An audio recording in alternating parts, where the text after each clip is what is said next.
私たちは日常の中でふとした瞬間に世代の違いを感じることがあります。職場でも家庭でも SNS でも、それは誰にとっても避けられない摩擦かもしれません。最近の若者は仕事よりプライベートを優先してやる気がない。そう語る年上の人がいます。一方で若い世代はこう反論します。昔のやり方を押し付けないでください。非効率なんです。どちらも自分の経験から見た正しさを語っているだけ。けれど、その正しさが相手を理解する妨げになることがあります。それが世代間バイアスと呼ばれるものです。世代間バイアスとは、自分の世代の常識や価値観を基準に、他の世代を判断してしまう心の偏りのこと。例えば、若者はすぐ辞める、年配は頭が固い。そんな言葉が自然に出てしまうとき、そこには無意識のバイアスが潜んでいます。けれど、少し立ち止まって考えてみたいのです。私たちは本当に、相手の立場や時代の背景を理解できているのでしょうか。世代の違いは争いの種にもなります。でも、見方を変えれば、それは時代が交わる瞬間でもあります。本当の理解とは何か。そして、なぜ世代間で偏りが生まれるのか。その理由を一緒に探っていきたいと思います。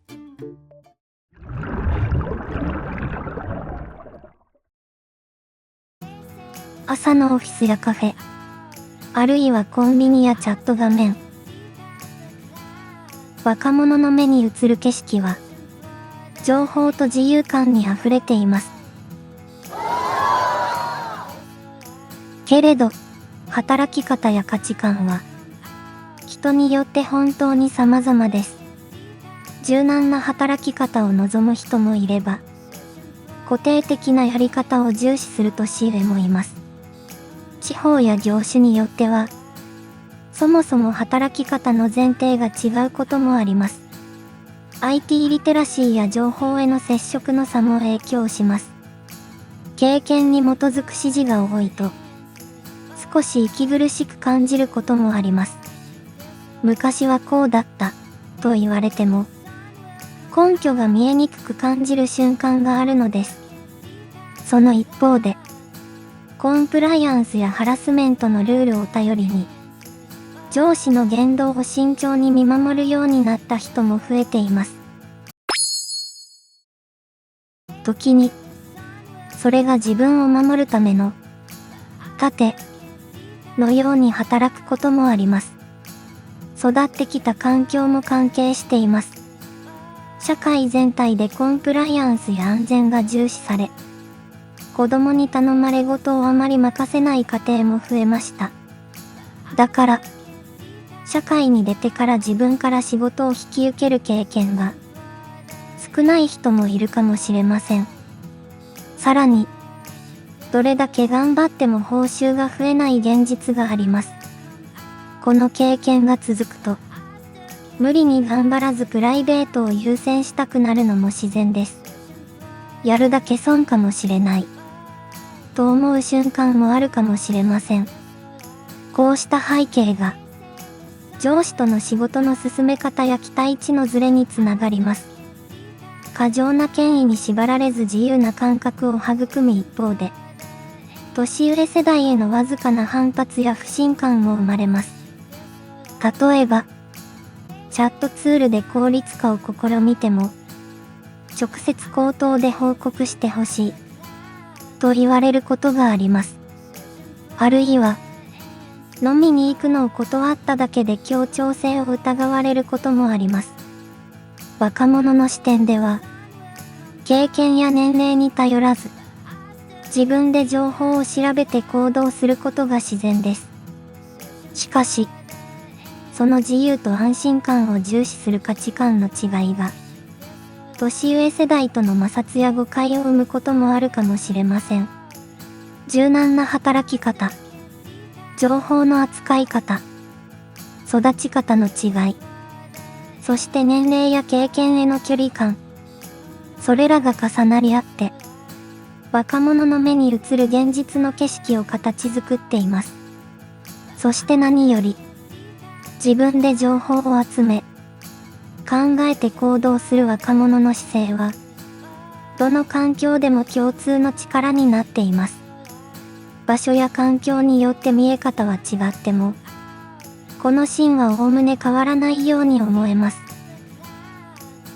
この新しい主体性を、どのように理解し、活かしていくかが、現代の職場に課せられた課題と言えるかもしれません。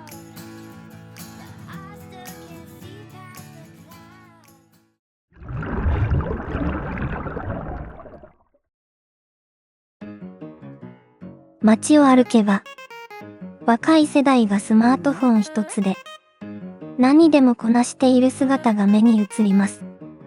その軽やかさは、彼らが歩んできた時代には見られなかったものです。けれど同時に、どこか頼りなく映ることもあります。年上の世代の多くは、努力と忍耐を美徳として育まれました。成果が出るまで歯を食いしばり、結果よりも、続けること、に価値を見出してきたのです。戦後すぐの混乱期を知る世代は、物の貧しさと働くことの意味を体で覚えました。ベビーブームの中で競争を生き抜いた人々は、他者を押しのけてでも上へ登る気概を持ったとされます。そうした背景が、今の若者は忍耐が足りない、と感じる根源になっているのです。しかし一方で、時代の変化は彼らの誇りを静かに奪っていきました。技術が進化し、長年培った知識や経験が一瞬で検索できるようになったのです。それは便利であると同時に、経験の重みが軽く扱われる感覚を生んでいます。例えば、自分の体験をもとに助言したつもりが、それ、データで出てますか？と返される。あるいは、指示した手順を無視し、若者が独断で効率的なやり方に変えてしまう。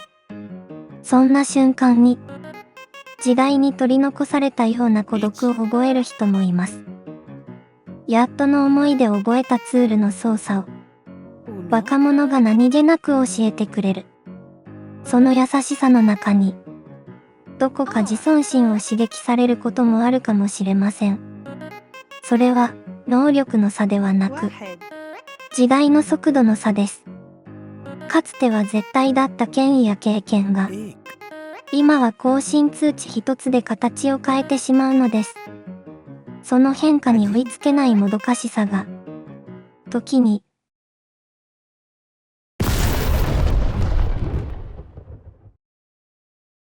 批判や頭の固さとして表に出るのかもしれません。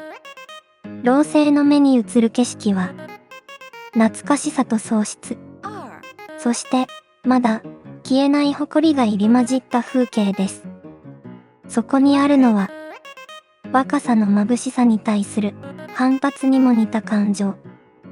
それは時代の変化を見届けてきた者だけが持つ、静かな洞察でもあるように見えます。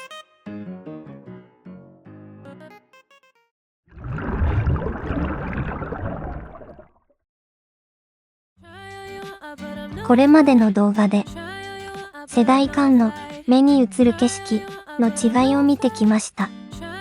世代間対立は今に始まったことではありません。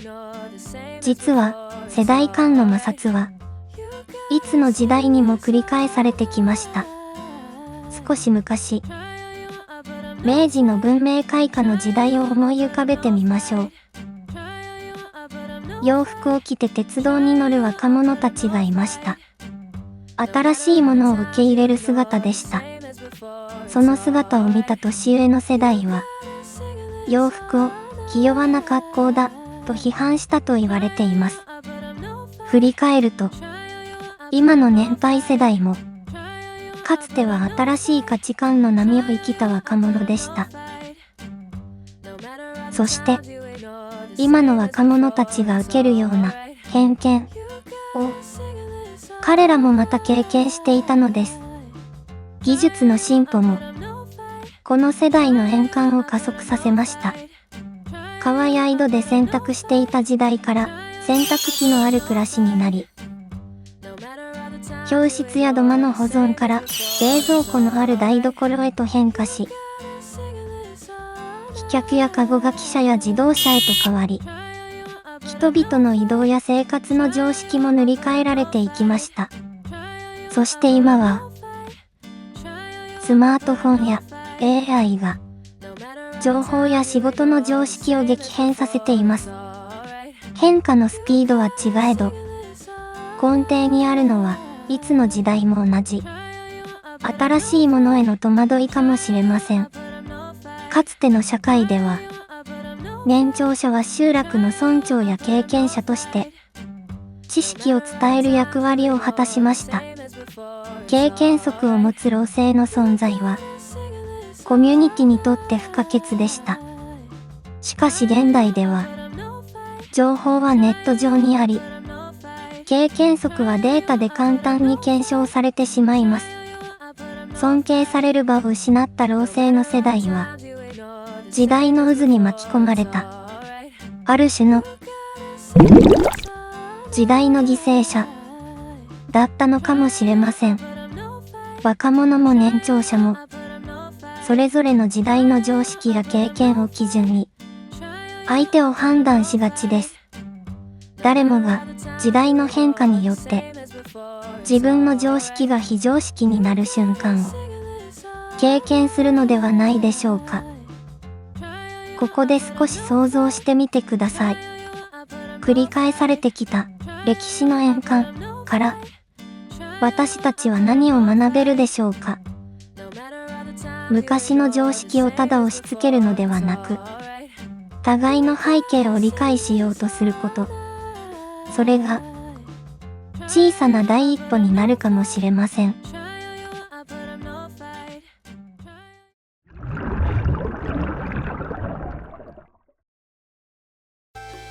世代のバイアスは完全に避けることは難しいのかもしれません。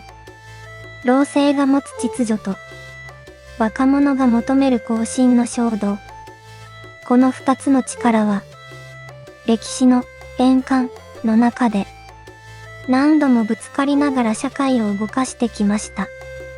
もしこの対立を避けるべきものではなく、社会を前に進めるエネルギーとして見つめ直せたなら、そこに新しい視点が生まれるかもしれません。問題の根っこは個人の感情ではなく構造の中にあります。高齢化が進む社会では、長年の慣習や権威が正しさとして残りやすく、声の大きな世代に合わせた制度が続いてしまうことがあります。その結果、若い世代の声が届きにくくなるという課題が生まれるのです。けれど、これは誰かの意地悪やわがままのせいではありません。社会全体が変化への感度を少し鈍らせているだけかもしれません。だとすれば、私たちはこの構造的な壁に対して、個人レベルの歩み寄りだけでなく、制度のあり方そのものに、対話を仕掛けていく必要があるのではないでしょうか。例えば、若い世代に負担が偏りがちな社会保障の仕組みを見直したり、企業や行政の意思決定の場に、世代を超えた参加を広げたりすることも考えられます。あるいは、思い切って、選挙時に、一人二票制度のような発想をしてみるのも面白いかもしれません。人口構成に偏りがある以上、年齢層によって投票の重みを変える。それは突飛に聞こえますが、多数決が未来を守るとは限らない。という事実を、私たちはそろそろ認めなければならないのかもしれません。平等という言葉の下に隠れた不均衡を、どうすれば公正に整えられるのか。そこに、次の時代の民主主義のヒントがある気がします。大切なのは、ただ議論することではなく、世代を超えて権限を共有する場を作ることです。そして、私たちが考えたいのは、経験という言葉の意味です。老成が持つ過去の成功体験は、変化の早い現代では、必ずしも正解とは限らないかもしれません。一方で、若者が持つ失敗を恐れずに進む力は、これからの時代を切り開く上で欠かせないものです。重要なのは、老成の側が経験を規範や武勇伝として押し付けるのではなく、物語や失敗談として共有すること。そして若者の側が、その物語を制約ではなく、ヒントとして受け取ることではないでしょうか。過去から受け継いだ知恵と、未来を切り開こうとする衝動。その間で揺れながら生きることこそ、人間らしさなのかもしれません。摩擦を対話に変えること。それは世代という時間の断層を超えて、互いの性を少しずつ重ねていく営みなのかもしれません。そして次に問われるのは、私たち一人一人がどう生き方の中で実践していくか、ということです。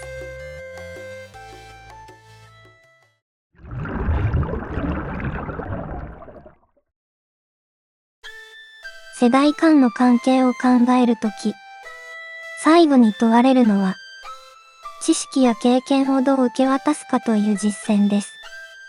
年長の世代にとって、社会を支えているのは若者の力です。だからまず、若者の働きや努力に対して、感謝の言葉を伝えることが、次の世代への橋渡しの一歩になるかもしれません。経験や知恵は押し付けるのではなく、そっと手渡す。それはきっと、ギフト。それだけでも、自然な世代交代の営みにつながるのかもしれません。一方で、若者が新しい方法を前面に出す姿は、経験を重ねた者にとって、急進的に感じたり、戸惑いを生むこともあるかもしれません。だからこそ、若者は、自分の権利や立場ばかりを意識せず、老成や周囲の状況を冷静に見つめる姿勢も大切です。物理学者、アインシュタインは、人生で大切なのは、立場や権利を主張することではなく、互いに助け合うことだ、と伝えました。互いの力を尊重し、支え合う関係を作ることこそが、世代間の緊張を和らげ、未来への一歩につながるのではないでしょうか。人は、衰えを悟ったとき、次の世代に向かって、俺の屍を越えて行け、と堂々と言えるでしょうか。または、そういった背中を見せれるでしょうか。世代交代を恐れるのではなく、この言葉に象徴される祝福する潔さこそが、賢い生き方かもしれません。こうした営みを通して、世代間のバトンタッチは、単なる引き継ぎではありません。摩擦を終わらせ、建設的な対話を通じて、互いが成長できる社会を築けるかもしれません。そして、その一歩は、すぐにではなくても、未来のどこかで、確かに実を結ぶのではないでしょうか。最後までご視聴ありがとうございました。チャンネル登録と高評価、お願いします。でも、低評価も、全然嫌いじゃありません。それだけ、見てくれたってことだから。これからも、常識の奥にあるものを、一緒に探していきましょう。よろしくお願いします。